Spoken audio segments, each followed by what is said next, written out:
When last the scene melted away in Episode 2, Act 1, we left the gang headed into Haldor's at Mistletoe's Missiles. The Quest for NORTHSTAR, Episode 2, Act 2, A Load of Old Hogglepog.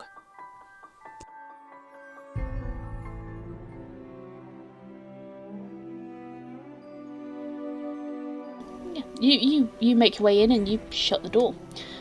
Before you shut the door, you can see that the left-hand side of this room has been turned into a workshop and store. Curls of shaved wood litter the floor and they muffle your footsteps. The right-hand side clearly forms a living space. A large fireplace sits cold and sullen. And lining the walls on the shop side, you can see displays of beautifully crafted arrows. Of designs and types you have never seen before. The building itself, although it looks to be a two-storey building, is only a single cavernous room, clearly to accommodate for Haldor's giant size. And as you shut the door, the room is plunged into darkness. Complete darkness? Almost complete darkness. It's incredibly dark. There is very little light coming into the room. You hear Haldor's voice. There are candles around the place. Matches in the box here. And you hear a box being thrown towards you as it hits the floor and slides towards your feet, landing at your feet.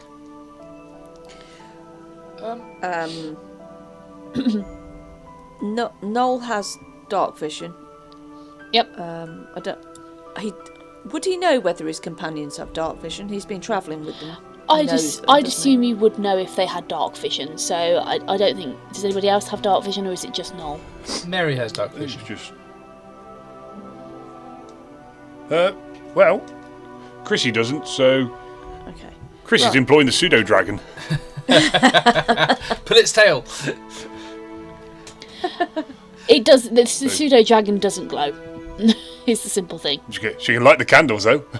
That's a very good point. Okay, so you go round between the matches you've been thrown and the pseudo dragon, who very happily whizzes off and starts peh, peh, peh, belching out little puffs of flame that catch the candle wicks and set them alight. You then have a illuminated room. It's illuminated this waxy yellow glow. State your business. Well, I don't think he's very lost. No, it doesn't seem to be. I assume you are Haldor? Yes, I am Haldor. It's my name. Well, consider this a courtesy call from Chris Claus. I'm not sure if you're aware. Sort of looking at the blindfold. The town's been evacuated. Yes, I expect so. You're quite happy to stay here? Yes. Even considering the threats? Well, cold doesn't bother me. Frost giant blood in my veins. Might as well be ice. Yes, but you're here alone. Yes, well. So why are you here is the better question, when all sensible people have left. We've been requested by Mr. Claus to, for want of a better word, make the town habitable again. Huh. Challenge that. You sure you're up for it? To be honest, I don't quite know. We don't really know what we're getting ourselves into yet. And have you got any idea? Did you notice anything odd on the day that everybody left? Why should I trust you? That's a very good question, but I can't really give you an answer. But we seem to have we've spoken to what was his name? The wine man. Wesley. It's Wesley. Wesley. That's it. Wenceslas. We've spoken to Wesley. He was left behind. We've propped him up. He's looking much better than he was. Fool of a boy. Should have left with the others. He's dedicated to his cause, and his cause is wine. So I suppose that's admirable in some way. But he's looking much better now. He's led us to believe there might be something foul at Cold Snap Cave. Cold Snap. I've got it written down. Cold Snap Cave. Okay, you can make me a persuasion check with advantage, please. Persuasion, is that any good?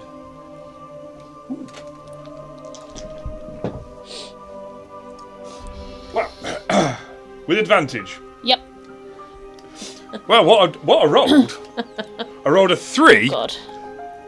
but the other one was a 40 because I rolled a percentile dice instead of a d20. I'm not going to let you have that, unfortunately. You have to roll again. The cheats. I'll keep the 3, but I rolled another d20. 10 ways how to cheat at D&D. Yeah. Okay, that's not too bad. It's a 13 with a +5 to it for an 18. Lovely. Haldor pauses for a moment. He's been constantly whistling at this arrow in his hand, and it is comically small. His hands are massive. You see his massive 3-fingered hands as they dance up and down the shaft of the arrow, feeling along, clearly using his hands as eyes. He pauses in his whistling. Well, you can't be the bad type if the 3 of you have come to check on me. And you've got Ginger Snap with you. She's been telling me lovely things. Mind you, she is a silly little thing, so pinch of salt with that. Yes, but the winds came from Cold Snap Cave. I recognised the voice. One described to me in my far, far gone youth by my mother. A great and terrible fey creature. A terrifying beauty as cold and cruel as they come. If I had to guess, he's come for the town's magic. Who is he? I won't say his name. It's bad luck. Well, what is he, then? He's not of this world, he's not of this plane.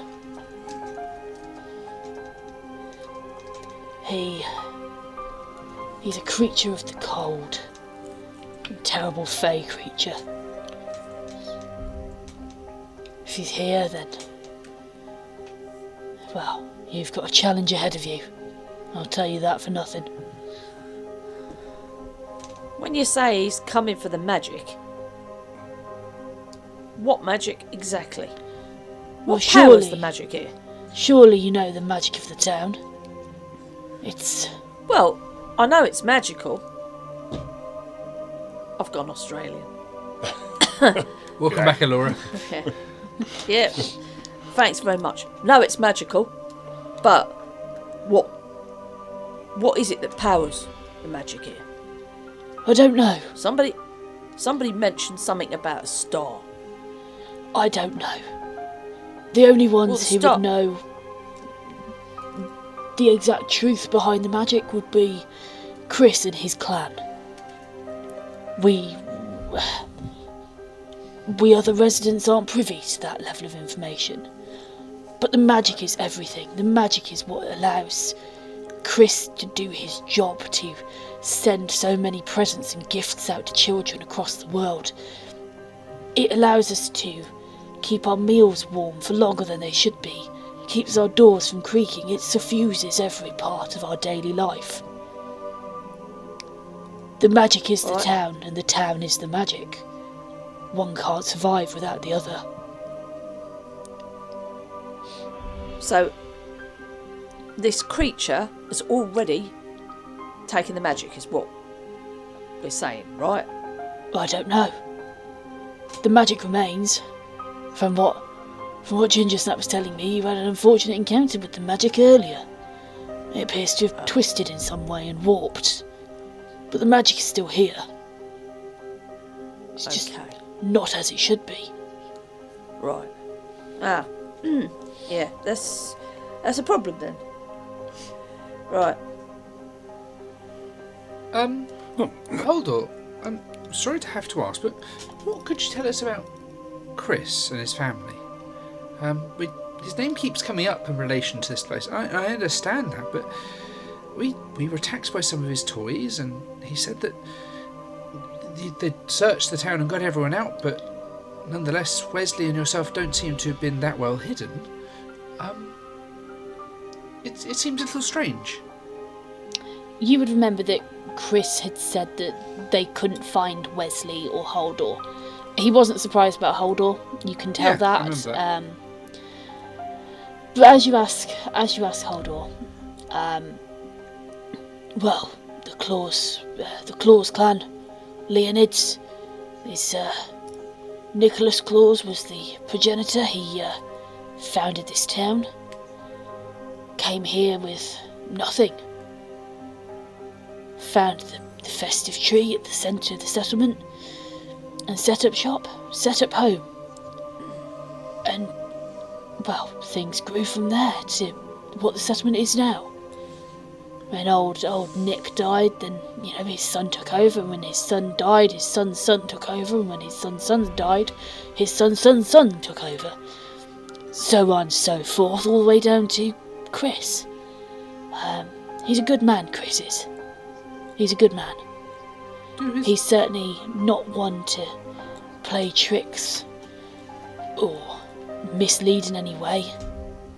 He's a good man, and he looks after the people. Wesley being left here, I can only imagine being due to his youthful stupidity. He should have left. He chose to stay. That's not on Chris. Okay. Do his toys normally come to life and try to kill people?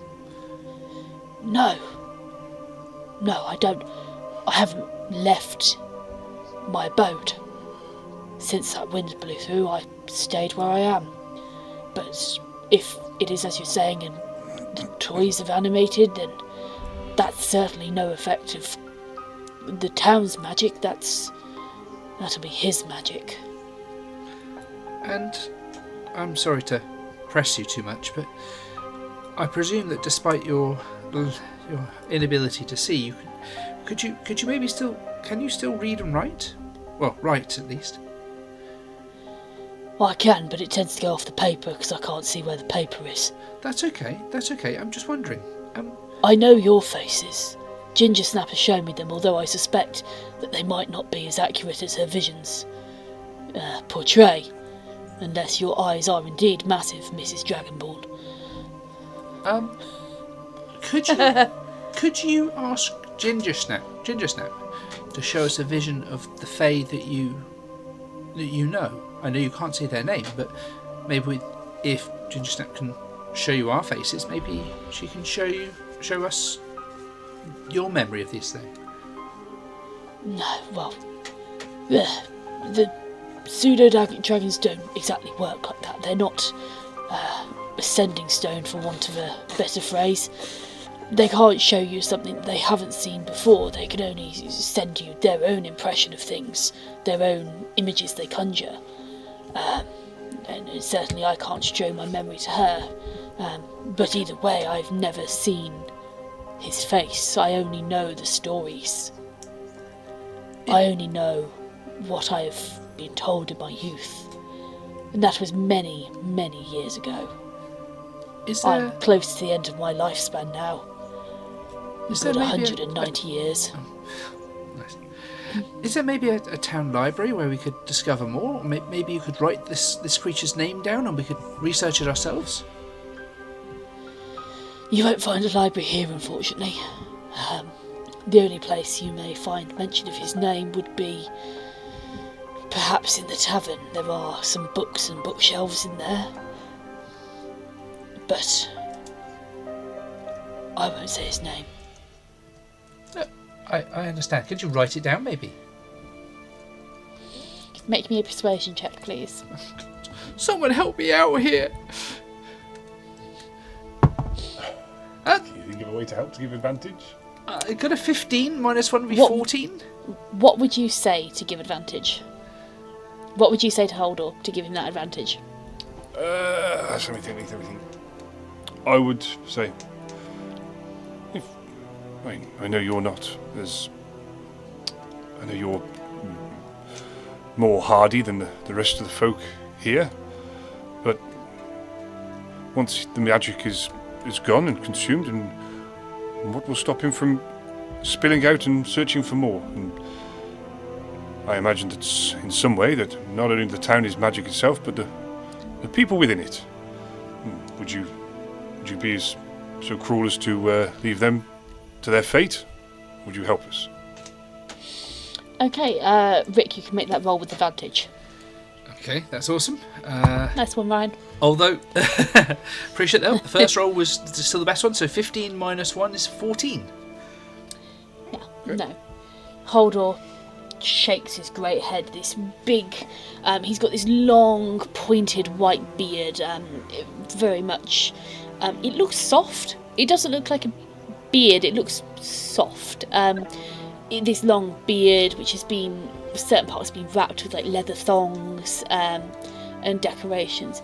He shakes his great head. His fingers spinning the arrow in his hand. No, I won't. And he makes a strange kind of symbol with his hands, almost as you would see kind of someone crossing themselves, warding against bad luck. Very clearly just a traditional symbol with his hands, as he will not, and he refuses to even write down this creature's name. Thank you anyway, I guess. I'm sorry, Look, guys. but I can't. I can't. I wish to have a good few 10 years left in my lifespan yet. Look, you guys, I reckon we need to go off and have a look at this cave. Yes, you're probably right. That seems to be where the problem is. So, I say we go and sort it. Chrissy looks at Noel, looks at Mary. I do agree with you, Noel, but Mary, do you think it might be worth just a quick glance in the tavern? Nothing more than straight to the bookshop and bookshelf, and see if we can quickly find something before we head on out. And any advantage would be any knowledge would be a small advantage, maybe. As much as Yeah, all right. As much as I'm concerned about sticking our noses into books for too long, I think that maybe you're right, yeah. And, let's maybe hope that the drink there isn't similarly enchanted. Yeah, I'm in with that. So, can we do that as a party? Just quickly go to the pub? Yeah, for Okay. a quick scan. Yeah, sure. Scan, yes, So- I think you spelt drink wrong. We're only going in for one. Yeah, that's how it works, right? That's a badger. Yeah. Okay, so you leave Holdor's shop, Miss Auto Missiles. Ginger Snap is still with you, fluttering happily along, and you make your way back down through the town to get down to the tavern. You pass the Alchemist on your left. It's a squat building with two large panes of ice-frosted glass that display a winter wonderland of sparkling potions and elixirs. Flasks and vials are displayed filled with shimmering liquids in bright colours next to fresh ingredients such as holly and mistletoe berries.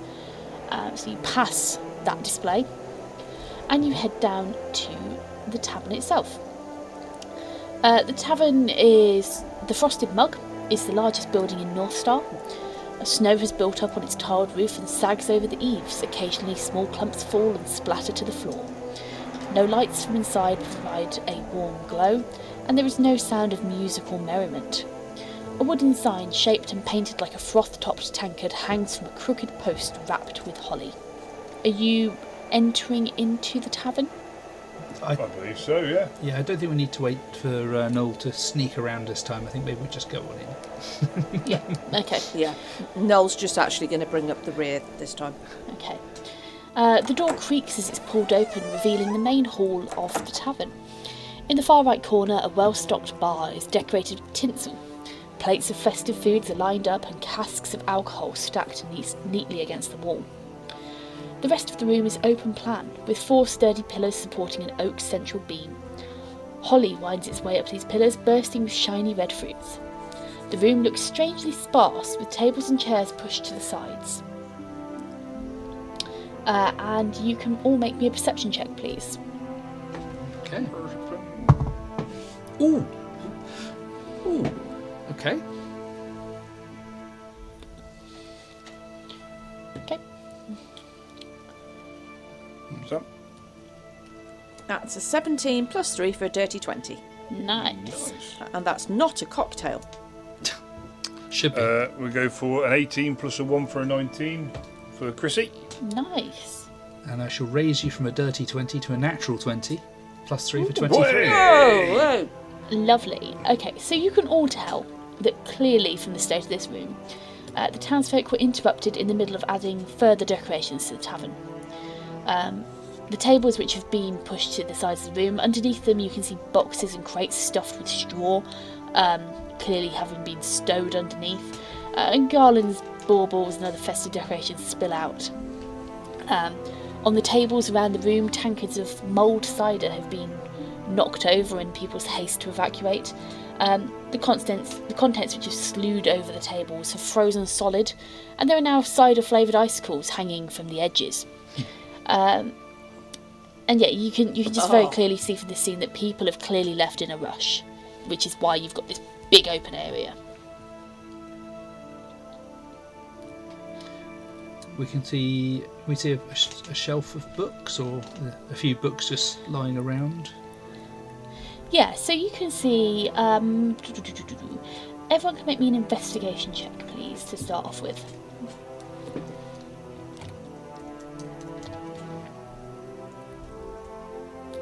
Noel's not making an investigation check because Noel's going to go and do something else. Okay. Chrissy got a flat 8, which is less than adequate. Hopefully I can make up for that. I've got a 14 on the dice, plus 2 for 16. Okay. As you look around, you can all see very clearly a set of bookshelves by a large stone fireplace. What you also notice, Mary, as you begin to walk your way over, leant against one of these holly-wrapped posts is a relatively long holly branch, which has been wrapped with leather at the bottom as if to form a handle. I shall take a closer look at it and sort of consider whether it might move or it might be particularly wet. If there's any particular things scratched into it or anything like that. No, you can't see anything like that. I wonder if it moves. I shall try and grab hold of the handle and see if it's like a lever. You grab hold of it and you pick it up. It's not attached to anything. It's simply been leant against this pillar. And you hold in your hand what is clearly a magical artefact. You hold the holly rod. The holly rod is a wand formed from a holly bough. The grip is wrapped with a leather cord. Shiny holly leaves grow up the shaft, becoming successively smaller as they progress to the curled tip. Shiny plump red berries protrude from the bark in small clusters. The wand has 5 charges. While holding it, you can use an action to expend one of its charges to cast the Thorn Whip spell as if a 5th level caster. Oh! Wow, That's okay. pretty cool. The wand regains 1d4 plus 1 expended charges daily at dawn. So is that 1d4 charges daily? Plus 1. Oh. And so that was a level 5 Thorn Whip cast, is that right? Yes, level 5. Just checking. Is that level 5 Thorn Whip or level cast as if you were a level 5 caster? So level 5 Thorn Whip, so it will do the 2d8. Nice. I believe is the 2d8.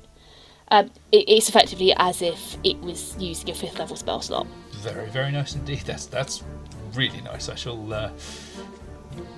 not waste any charges, but spend some time perhaps contemplating it, and because I have a hunch that Noel might be heading where I think Noel might be heading, I shall not take my eyes off of it, but just consider it and say, Noel, mine's a cider, please, and sit down for a moment.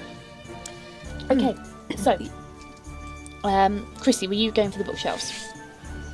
Yeah, I would have been with Mary, I suppose. Yeah. Yeah, okay. So if you're heading for the bookshelves, you're able to peruse them, and a lot of the bookshelves, a lot of the books on the shelves are children's stories. And as you flip through, you come across some books which are clearly older. They look more dog-eared, they look more weather-beaten, just clearly older. And if you spend a bit of time flipping through, you can roll me a history check at advantage if you spend some time flipping through. And I'll say that this is a short rest that you will spend doing this, so any if you want to expend any hit die to regain hit points or any effects that recharge on a short rest, they will recharge. Okay, yeah. I'll definitely take the chance to do some hit dice, yeah. Okay. Yep. History didn't go so well. History, 9 plus a 1 for a 10. Is that at advantage, is it? Yeah, because the other one was a 7. Oh, shame that. Yeah, you spent some time flipping through, and you can see vague references to certain things which you think it could be kind of similar to what's happening, or it could be just a fairy tale. You're not sure. Is the long and short of it. You know, there are certain names which stick out to you, like Hogglepog, but you're pretty sure that this creature isn't probably going to be called Hogglepog, because that sounds silly and made up on the spot, clearly.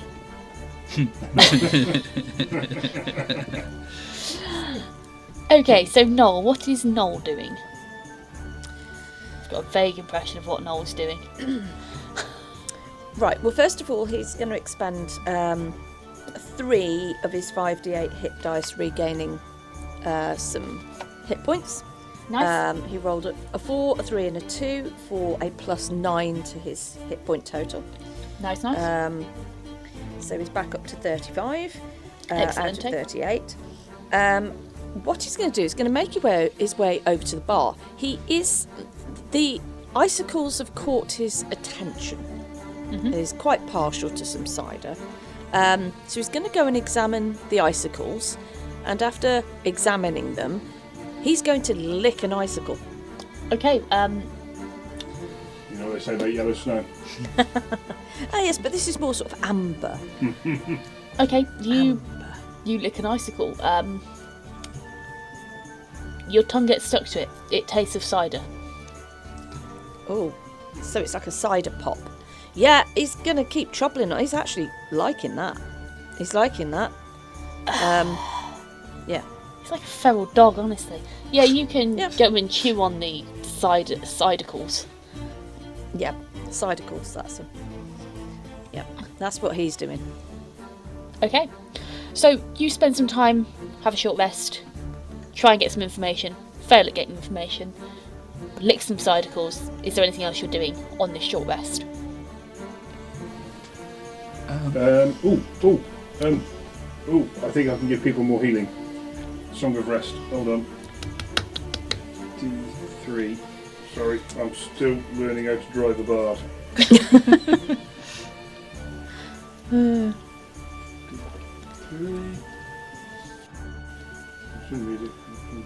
Okay.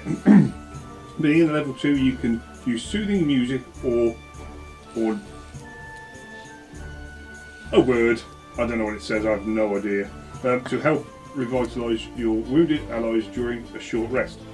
If you or any of your or any friendly creatures who can hear you perform regain hit points at the end of a short rest by spending 1 or more hit die, each of those creatures regain an extra d6.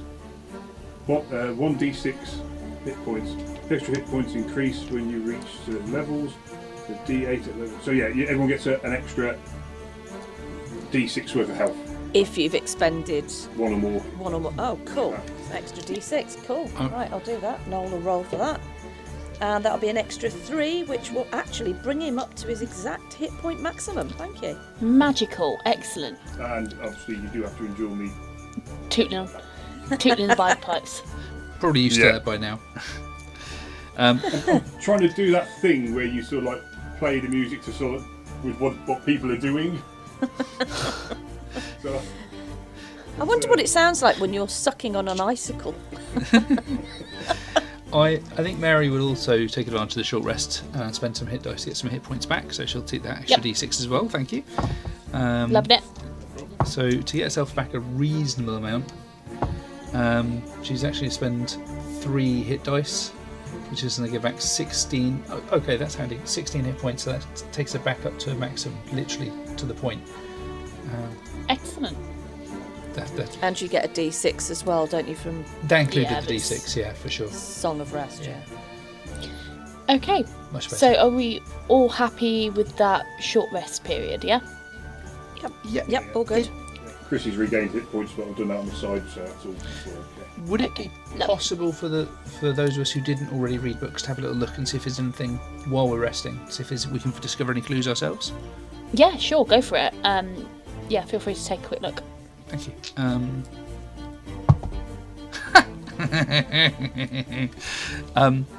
What was the check for? Oh, wait, sorry, to read. Was it investigation or history? History. Well, I've only got a +2, but that does make it 22. Yay! There he goes again. Okay.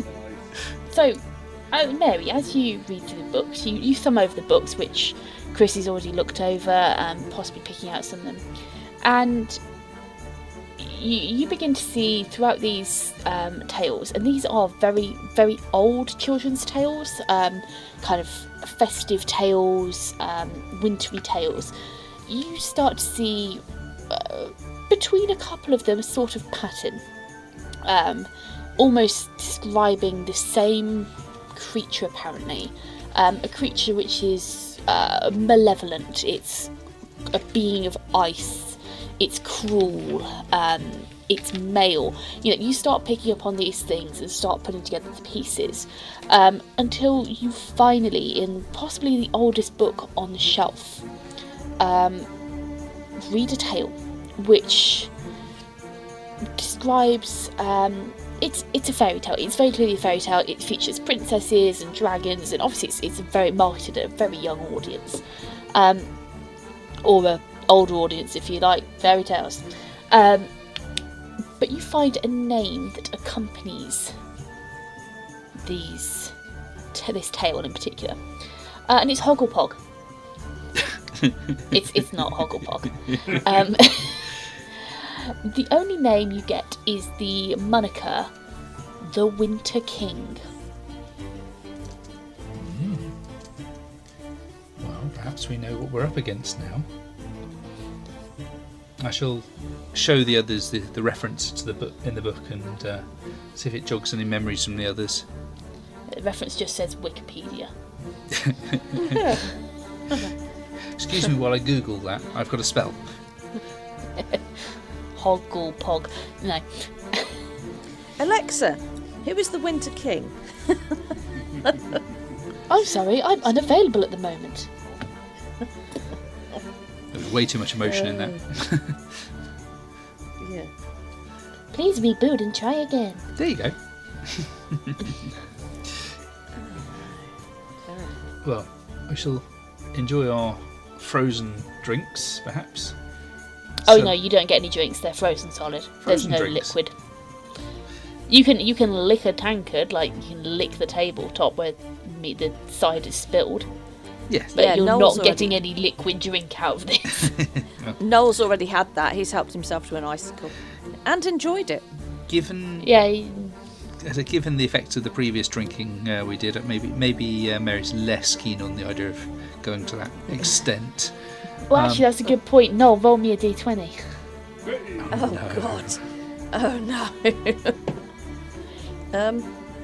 That's a 15. I was taking the piss, but seeing as you've gone to the trouble of rolling it, You might as well have it now. I just do as the DM tells me to do. Like Yeah, a good exactly. little player.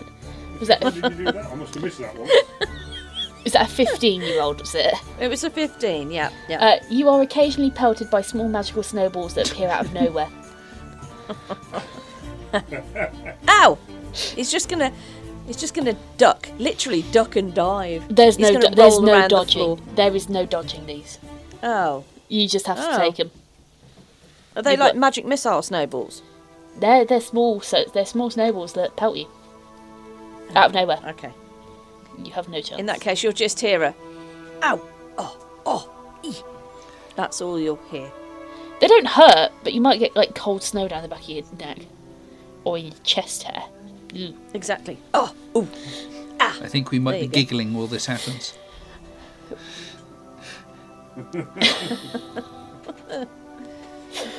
Okay, so you've enjoyed long rest. You've now found the information that you were seeking.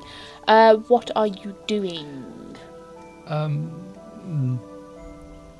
I want to suggest maybe we take this book with us just in case and head in the direction of the cave. He's going to throw the book at him. Yes.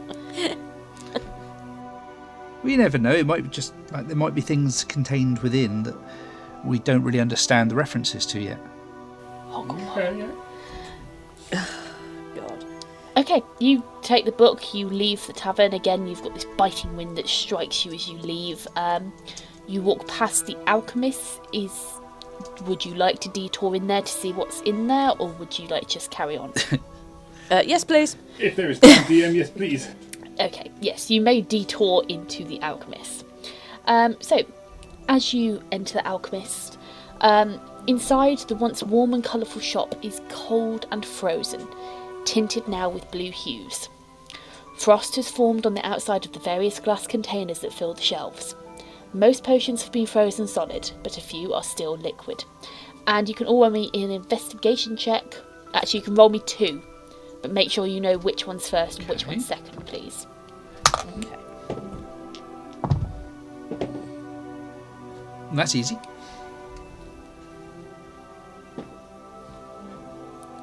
Okay, Investigation.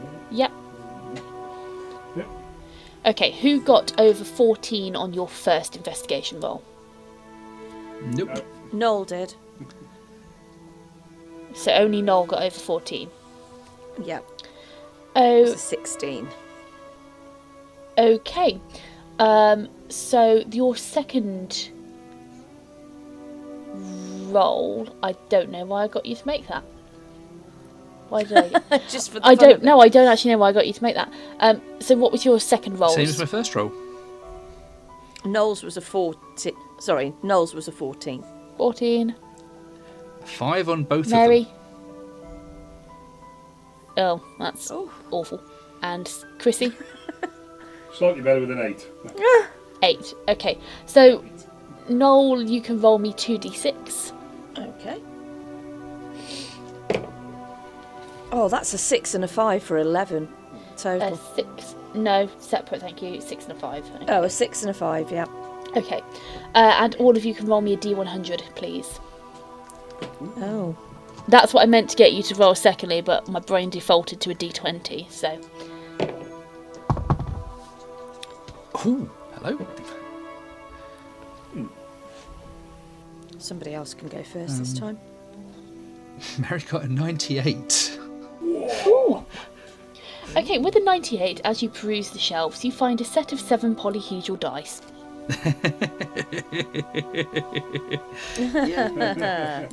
Who's next? Chrissy got a 54. A 54. You find a winter board game. Oh. that's Just nice. generic. Polyhedral dice to play it. It might do. You never know. And last up, Noel. Noel got smack on a 90. And 90. You find a plain candle that when you sniff it, it smells like home. Oh, okay. Which for you might What does home be smell like? the back of a seedy tavern. Frozen cider. Oh. Ooh, yeah, frozen cider. Okay, so with the roll of a 6 and a 5, which I got you to make on those d6s, potion-wise, you find a... That's a good question, because they're not in order. That doesn't help me. You find, with a 6, a hot choc healer. It's a warm potion which resembles hot chocolate in a bottle. Pink and white mini marshmallows float in the creamy-looking chocolate mixture. Consuming this potion grants the drinker 8d4 plus 8 points of healing. And the other one... Sorry, who finds that? You find it. Oh. Okay, sorry, it was... Just go again. It was a hot chocolate Hot healer. choc healer. Yeah. Warm potion resembles hot chocolate in a bottle. Pink and white mini marshmallows float in the creamy-looking chocolate mixture. Consuming this potion grants the drinker 8d4 plus 8 points of healing. Ooh. Okay. Okay. And the other Yep. one you find is a candy cane elixir. A red and white swirling potion that heals wounds and restores vitality. Its sweet, minty, fresh flavour rejuvenates the drinker, granting 2d4 plus 2 points of healing. Okay, thank you. And that's what you find in there. Very nice. Good find. Everything else is frozen solid. Okay. Pretty awesome, actually. Yeah, he's going to pop the hot chocolate healer in the one pocket, and he's going to hold the candy cane elixir up and offer it to Chrissy and Mary. Which one of you wants this set? These look useful. Look. He shows them the hot chocolate healer and then pops it in his pocket and then holds up the candy cane elixir. No point me having both of them. You might as well take one. Mary, you From a if you wish. purely practical point of view, although I hate to think about this, if one of us is more likely to fall over than the other, it's more likely to be me, given I tend to stand at the front. Perhaps you'd better hold on to it for when I fall over. Okay. Oh, Chrissy, there's another candy cane thing for you. You're good with them. Yes, it does seem to be sort of a theme. It's a you thing, isn't it? Never noticed before, but yes, I suppose it is. Yeah. He's going to pass it over to... He's going to pass it over to Chrissy. We go around the shop looking for some candy cane earrings. Accessorise. Okay. So as you leave the alchemist, you're again pelted by the cold. Noel, you're pelted by more snowballs. Great. And you begin to make your way up to Cold Snap Cave. It's not far away. As you exit the alchemist and you turn right to head back up towards the Fletchers, there is a large gap between the Fletchers and the alchemists, where you can see the entrance to the cave. The mouth of the cave spans 40 feet across and 30 feet high. The ground to the front is coated with a drift of powdery snow.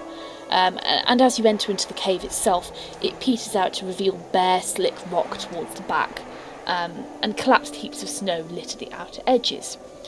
So as you enter, could you all make me a perception check? This is very perception check heavy. Oh, I'm so good at these. I've got a +3 to it, but I just really roll crap. Sounds about standard. Oh my god! Nat 1? No! 2. Yeah. +3 for a 5. 19 plus 1 for a dirty 20. Dirty 20. And what's more, it was a different dice as well. I think I'm stealing your luck. I got another nat 20. Ah. Seriously? Not Another again. one. No A way! 23. Woo! If you're still rolling that badly with different die, maybe it's not the We call it a dice skill that are issue. the problem. Have you ever considered that? What are you Yeah, trying to say? it's a skill You're issue. picking on me. Just get better at D&D, honestly. Just do what Ryan does and If roll I'd- percentiles instead of D20s. Yeah. I'm going to try something new next time. That's a top cheating trick, that one. Okay, so Noel doesn't perceive this, having been hit in the face with yet another snowball. But both Chrissy and Mary, as you enter the cave, you can see that the cave has, there are clear signs of children's play. The collapsed snow piles are adorned with hats and buttons and carrots and sticks as if they were once snowmen, or snow creatures. So clearly children would have played in here, and you hear the voice of Ginger snap in your mind. Oh, I used to play with my cousin Brandywine here. And you know, it is very clearly a place of play. But as you scan the walls and scan the area, both of you can see what appears to be an anomaly in this grey stone wall. And as you approach it and you inspect it closely, you can see that this appears to be an opening in the wall which has been sealed with dark, thick ice. And it is clearly unnaturally formed. Naturally or unnaturally? Unnaturally. It looks like someone's basically plugged the hole with ice. Or something has plugged the hole with ice. If only we knew of something or someone that could generate enough heat to deal with this sort of thing. Yes, who could do such a thing? Ah! Ooh! Ouch! Yeah, the snowballs now apparently contain rocks.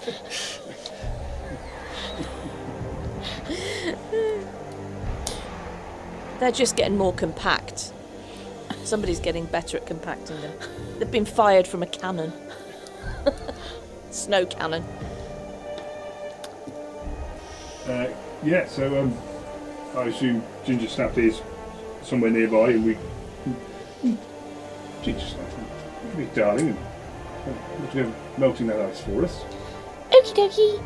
And she flies over and starts belching at the icy patch on the wall. And you, bleh, bleh, bleh. It sounds remarkably like a cat trying to cough up a hairball. The cuteness factor has gone right down now, hasn't it? And you see these little whiffs of flame kind of roll out of her mouth and burst against the ice.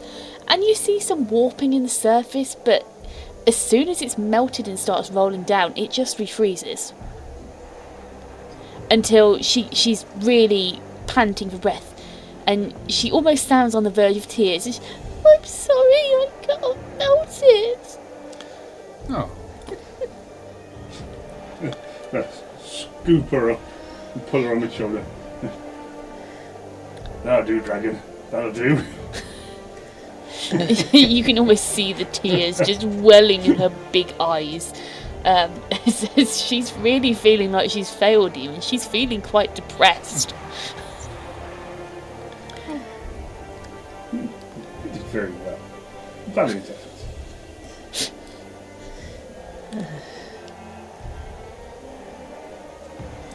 So it hasn't. So, any more ideas? It hasn't cleared away anything significant, obviously. So the only other way to do this is No. the hard way. I presume there's no other ways around that we can see. No, you can only see this one patch of ice, and it's like the perfect kind of 6 foot high, a little thinner than 2 foot. It's like a big oval crack, which has been it's like someone's kind of filled it in with ice, and it's dark ice. You can tell it's quite thick because it's got that kind of darkness to it, which a thin sheet of ice wouldn't have. Does anyone have any oil? Maybe. Just thinking maybe if we gonna give collected it a some nice wood massage. first and made a small fire and poured some oil over it, maybe that would help. That Why, ain't a thank bad idea.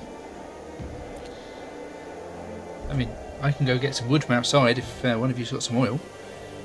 Yes, no problem too. Okay. By my oil. I think Noel would be helpful in the only way that he can. He'd probably go outside and help try and gather some firewood, something that would act as tinder, perhaps. Okay. If he can find anything. Okay. So you go out, you find some wood. It's not difficult. There aren't any trees in this kind of almost like a caldera. You can't find any trees, but there are obviously pre-harvested wood stored outside some of these houses around the back. So yeah, you can find some wood, stack it up. Oil's easy enough to find as well. You've got oil and wood. What are you doing with said oil and wood?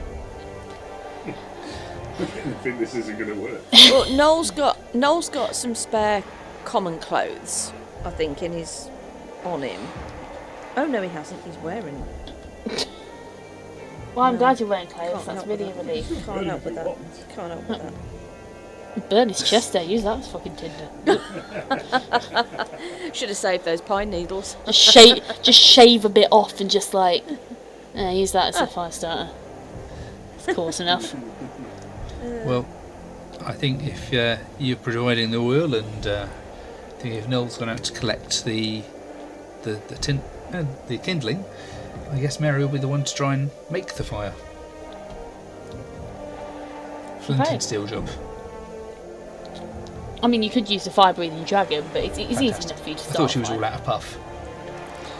Oh, I'd have let. She'd have recovered in the time. It might have made her feel better. Yeah, she's now looking extra sad and feeling extra sad and useless because you've used a flint and steel to light the fire instead of her. Wow, you're a terrible pseudo dragon pseudo owner. That's okay. That's fine. She didn't want to talk to me anyway. She did. You're the one who didn't want her talking to you. What are you on about? Oh dear. Some very mixed Yep. messages going on. Is it me or is it you? I think it's you. Catfishing, right? Okay. You can light a fire. You light a fire. It burns. A cold gust of wind blows through. The fire goes out. Okay. Maybe we put the oil on first and leave a nice little trail from the campfire to it and start it that way? What? Well, Fire. if we just put some oil all over the ice and then let it drip down to form a little pool at the base and then light that. And maybe that we don't hurt Pseudo Dragon's feelings, we ask Ginger Snap to do the actual lighting. Noel's just going to stand there with his arms folded, looking at this whole scene. Okay, so you reset the fire. You dribble oil everywhere. You make a nice trail of dribbled oil. You get Ginger Snap to light it. The oil lights. The fire lights. Hour or so goes by. Nothing seems to have changed. Okay. You've just set a fire. Can Chrissy go and have a look at the ice? Can she determine whether it is, well, as we say, unnaturally formed? Is there any magical properties to it? Yeah, you can make me an Arcana check, please. Ooh, 17 plus 2 for a 19. Yeah, nice. Yeah, I mean, you inspect the ice around the fire, you wait for it to you perhaps kick a bit of it out of the way, and you look at the ice, and yeah, you can see that although you've set fire to this a couple of times, there doesn't seem to be much damage to it. The surface looks a little warped, but it's pretty solid, and it just seems to be, as it melts, it just refreezes, and you can tell there is a slight shimmer to it which looks very unnatural. And definitely not like any ice you've seen before. Can Chrissy... So it is magic of some sort, this ice, then? Yeah, you'd expect it to be some form of magical ice. Okay, so can we try at 3rd level Dispel Magic? Ooh, give me a second on that one. So, Dispel Magic. Choose one creature, object, or magical effect within range.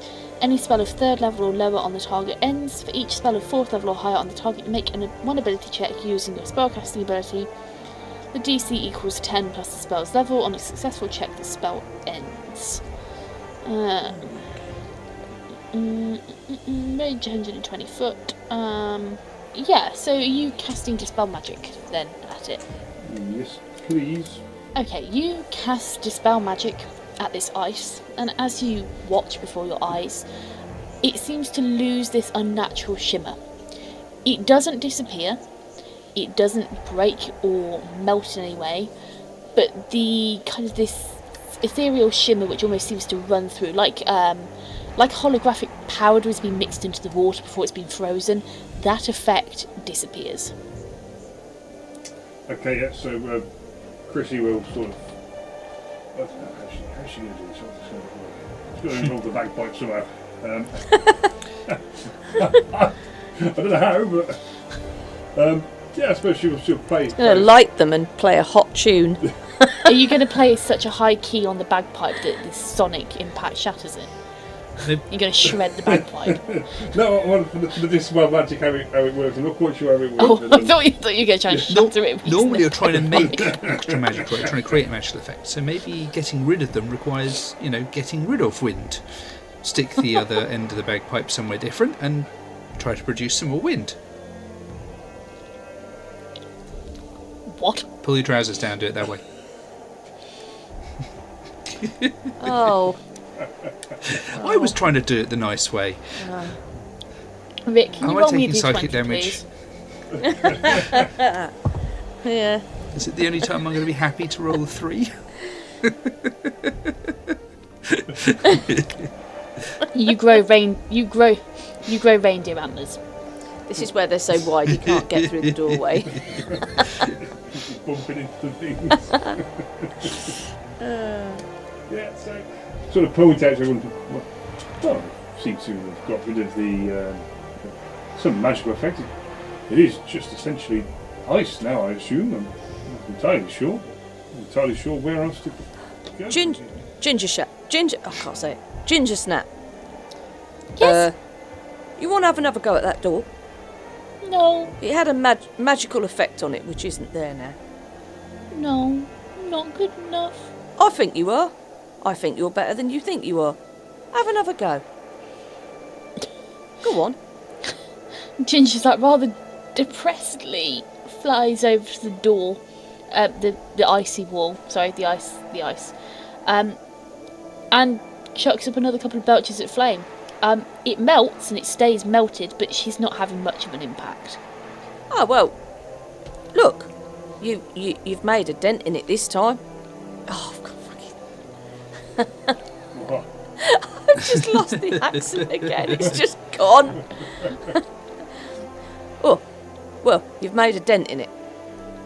Well, don't worry about it. It's we'll figure it out. None of us are having any luck with that. Yes, I mean, you tried your best. Nice try. Yeah. I don't suppose anyone's got a pickaxe, have they? No, not here. Bugger. Do you think they might have one back at town? You think someone got a better idea? Possible. Well, there'd be something in the forge. Like a sledgehammer or That's a good idea. hammers, that kind of thing. You want me to go and fetch something? Well, I'm happy to go and stretch my legs if you want to stay here for a moment. All right, you go. Noel's going to continue to look round the cavern. Can Okay. Noel find anything else in the cavern of any use, or anything? Just anything. Anything up in the ceiling, cracks, crevices, anything useful. You find a snowball as it hits you in the face. Ow! There's nothing else here. Alright, There's okay. nothing else. So In that case, Noel go will just sit down and with his back up against a wall and it just take out. He's got a small file. He'll take out a small file and just What is it, a start dossier? filing his.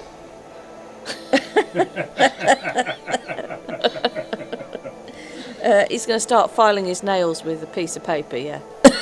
Just before Mary disappears off, which I assume is that still a thing? Is that still happening? That's the plan. If you got a better one. No. Could Chrissy take or borrow the book and thumb through the book that mentioned the Winter King and see if there's any reference to a big icy wall of that course. nobody knows how to get through? You can do that.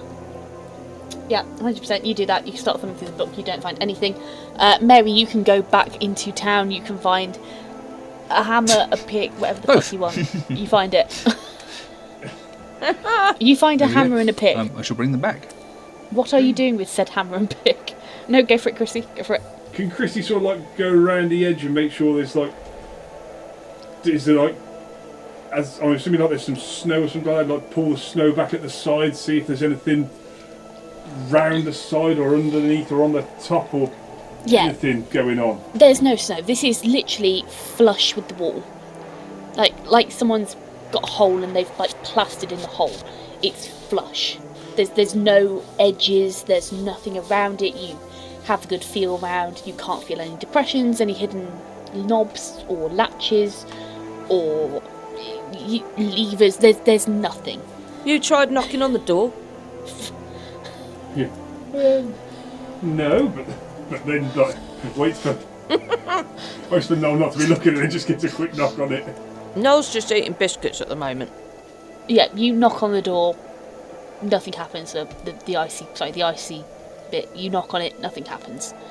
Mary, you get back with your pick and your sledgehammer. What are you doing with your pick and sledgehammer? I'm going to pass the pick to, I think, Noel. Okay. I shall pass the hammer to Chrissy. Okay. And invite them to use them on the door. Right. Okay. Noel takes hold of the pick with both hands and he goes to town on it. Okay, roll me a d20 plus your strength, please. No proficiency bonus because you're not proficient with picks. That's a straight 11. Nothing to add. Yeah, no, you do jack shit with that pick. Yep. Okay. Yep. Chrissy, I take it...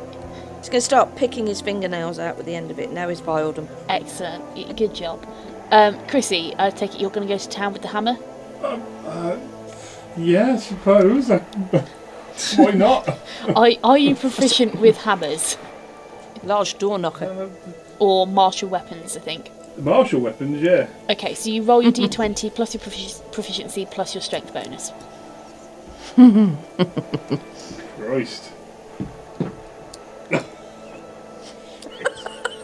What has he got? Shit. I think I'm holding the wrong end of the hammer, put it that way. 4 plus a 5 for a 9. Oh my god. People brought me a Fisher Price hammer. It's actually inflatable. Dear God. me. Yeah, no. What go? It's cool. There's could be something we're missing. It's going to be released in 365 parts. It'll be finished next Christmas. Part 12, still on the door. Okay. Out of character, as a team, we must be missing something. I reckon. Right, what can we do? DM's thinking, my God, how stupid are this lot? As amusing as this is, Is it one of these things where you don't actually need to go through there, we need to go like through somewhere else? No, I will take pity on you. This is the only entrance to get through that. And you are on the right vein. You're just rolling like shit. okay. I think I'm going to walk over to Noel's rather ineffective strikes with the pick. Yep. I'm going to I think we'll briefly laugh at Chrissy and point out that actually, yes, you do hold the handle, and then we'll start swinging with the pick. Hold on. Whatever you do, whatever happens here, I will use bardic inspiration to give Mary one to get. So as she's like limbering up, getting ready with the thing, I'm going to do like a shoulder massage, gonna chop on her back and get the muscles soft. Oh my god. Are you going to use some of the lamp oil, some of the oil that you've got? That's it. Massage it in, get the muscles warm. Yeah, lovely. Oh my god. So yeah, I what think are you doing? we're going to put the pick between my feet, spit into my hands, give me a good rub to get some grip. Okay. Pick up the pick and go ham on it. Okay. 20 d20 plus strength. And you can add a D8 if you want. Yeah. Yeah. And you can add your D8 for bardic as well. So strength check. Could I maybe? Oh, I was about to say ask for athletics, but it's the same bloody thing. Okay, let's give it a go. So the D20 roll is a 11 plus 3 for the strength, plus another 1 for the inspiration. So 15 total. Fucking Oh my finally. You hit it. Hang on, everybody. Hang on.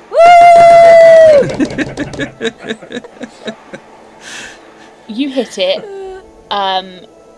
Can you please make me roll me a d6 plus strength damage, please? Oh, this sounds promising. A whole 7 in total. Yeah. You see a large crack appear on this icy panel. Cracking. Right. I think what she'll do is she'll turn back to Noel and say, "That's how you do it," and give the pick back to Noel. Right. Watch this. Watch this. I'll sort this. He walks up, takes an almighty swing backwards, and goes for it. And whiffs. D20 plus strength, please. I'll just point out here my strength is a 0 on the modifier. Oh, good luck. Oh no, it's not a nat one, is it? I can't see. It's got to be with that reaction. I can't see it. It is indeed a nat 1. Oh, God. It's a my natural God. 1. Have Oh you my ever God. considered that just being better at things? I called it. He whiffs it. He hits the rock instead of the ice, and yeah, fucking Hang. loser. Yeah, probably get the reverberation up his arm, and then wander off swearing profusely. Being defeated by water. It's not just any water; it's cold water.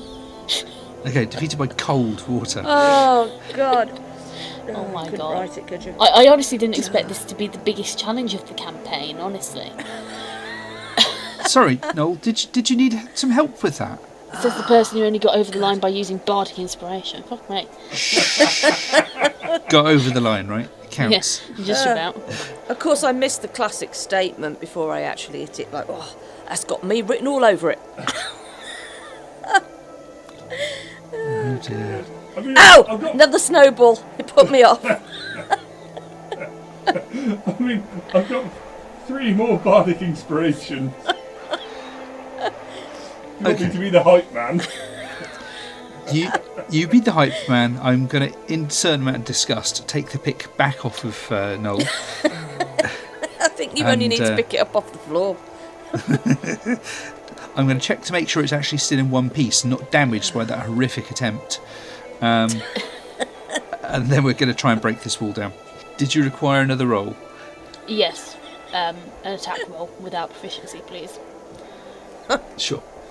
You've got bardic inspiration. I'll give you one. Why not? Would I be proficient in a pick? What weapon were you proficient Marshall. in? Yeah, fuck it, you are. Well, it's true that I actually am not proficient in those type of tools. So. No, he's proficient in preg. Have I offended thou? No, not you. Not you, no. That's a 14 plus 6 for 20. You hit. Roll a d6. That was without the bardic inspiration. For a whole 6 points of damage. Okay, yep, another large crack appears. And I shall continue. Go for it. That's a 4. That will miss. No, it will fail to damage Are we it. going to brute force this? Just keep Yes, rolling just until we gonna- get through. Brute force it. 15 plus 6, 21. Hits. With a whole 8 points of damage.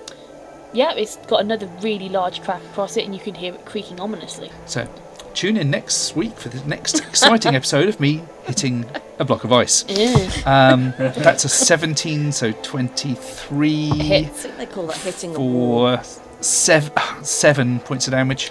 With a They call that final, skating on thin ice. with a final cleave of the pickaxe, you strike the ice in the dead centre, and almost like Looney Tunes cartoon style broken teeth, it all comes crumbling down, as you now have a passageway from which a icy cold wind gusts.